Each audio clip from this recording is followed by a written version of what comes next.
அஸ்ஸலாமு அலைக்கும். திடீர்னு வீட்டுக்கு வர கெஸ்ட்டுக்கு என்னடா ஸ்வீட் பண்ணி வைக்கிறதுன்னு யோசிச்சுட்டு இருக்கீங்களா? அப்போ இந்த கேரட் அல்வாவை டக்குன்னு பண்ணி கொடுத்துருங்க. இது 2 விதமான கேரட்டில் பண்ணலாம். இந்த கேரட் இப்போ நல்லாவே சீசனில் இருக்குது, டெல்லி கேரட். இதை நல்லா துருவி எடுத்துக்கோங்க. ஒரு குக்கரில் தாராளமாக நெய் விட்டுட்டு 2 ஏலக்காய் வெடிச்சதுக்கப்புறம் துருவின கேரட்டை போட்டு நல்லா சாட்டே பண்ணி 1/2 லிட்டர் மில்க் ஊற்றிட்டு நல்லா இதை விசில் விட்டு எடுத்துக்கோங்க. ஹை ஃப்ளேமில் ஒரு 2 விசில் வந்தோடனே சிம் பண்ணி ஒரு 5 நிமிஷத்தில் ஆஃப் பண்ணிடுங்க.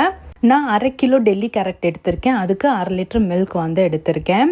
இப்போது 1/2 டின் மில்க் மேட் சேர்த்துக்கோங்க. இது கூடவே வந்து 1/2 கப் சர்க்கரை சேர்த்துக்கோங்க. சர்க்கரை வந்து உங்களுக்கு ஏற்ற மாதிரி அதிகமாகவும் இல்லை குறைவாகவும் யூஸ் பண்ணிக்கலாம். சர்க்கரையை சேர்த்துட்டு கைவிடாமல் கிண்டிகிட்டே இருந்தீங்கன்னா நல்லா திக்காக சூப்பராக வந்துடும். இதில் நீங்கள் நட்ஸ்லாம் வறுத்து சேர்த்துக்கலாம். இன்றைக்கி நான் சாரப்பருப்பு, கிருணி விதை இதெல்லாம் சேர்த்துருக்கேன். ஸோ அவ்வளோதான், ரெடி ஆகிடுச்சு. சூப்பராக சர்வ் பண்ணுங்கள். இதை நீங்கள் சுட சுட சாப்பிட்டாலும் சூப்பராக இருக்கும். ஆறுனதுக்கப்புறம் வெண்ணிலா ஐஸ்கிரீமோட சர்வ் பண்ணாலும் சூப்பராக இருக்கும். கண்டிப்பாக ட்ரை பண்ணி பார்த்துட்டு உங்களோட ஃபீட்பேக் என்னோட ஷேர் பண்ணுங்கள். இந்த மாதிரி வீடியோக்கு ஆஸ் கிச்சனை ஃபாலோ பண்ணிக்கோங்க.